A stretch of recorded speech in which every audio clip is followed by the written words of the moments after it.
Queue న్యూస్లో పనిచేయటకు senior video editors కావాలను సంప్రదించవలసిన నెంబర్లు 8688926084. రాష్ట్రంలో రైల్వేకు 5,336 కోట్లు బడ్జెట్ వివరాలు వెల్లడించిన రైల్వే శాఖ మంత్రి అశ్విని వైష్ణవ్. మధ్యంతర బడ్జెట్ తో పోలిస్తే 265 కోట్లు పెంచినాం. 32,000 కోట్ల పనులు జరుగుతున్నాయి. 20 ప్రాజెక్టుల కింద 2,298 కిలోమీటర్ల ట్రాక్ల నిర్మాణం. అమృత్ స్కీమ్ కింద 40 స్టేషన్లు డెవలప్ చేసినాం. ట్రాక్ల నిర్మాణంలో 4% వృద్ధి జరిగిందని వ్యాఖ్య. ఏపీకి 9,151 కోట్లు కేటాయింపు అంటూ ఒక వార్త. మీరు ఎన్ని లెక్కలు జరిగినా కూడా జరిగింది మాత్రం తీవ్రమైనటువంటి అన్యాయమే కేంద్ర బడ్జెట్ లో.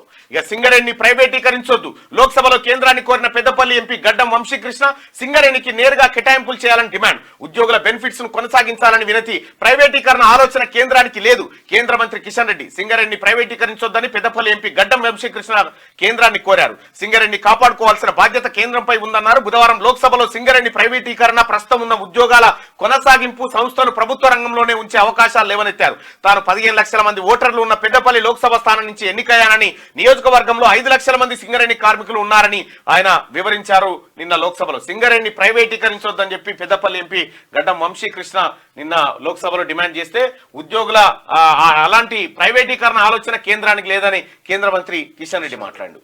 ఇక అసెంబ్లీలో తీర్మానం బ్లాక్మెయిల్ చేయడమే. కేంద్రంపై విమర్శల కాంగ్రెస్ బీఆర్ఎస్ నేతలు పోటీ పడుతున్నారని చెప్పి కిషన్ రెడ్డి అంటా ఉంటే, వాళ్ళు దీక్ష చేసినంత మాత్రాన తెలంగాణకు మేలు జరగదని ఆయన కామెంట్ చేస్తా ఉన్నాడు. అట్లా జరగదు మేలు, ఇట్లా జరగది అని చెప్తున్నాడు. ఎట్లానే జరగదండి. క్యూ న్యూస్లో పనిచేయటకు సీనియర్ వీడియో ఎడిటర్స్ కావాలను సంప్రదించవలసిన నెంబర్లు 8688926084.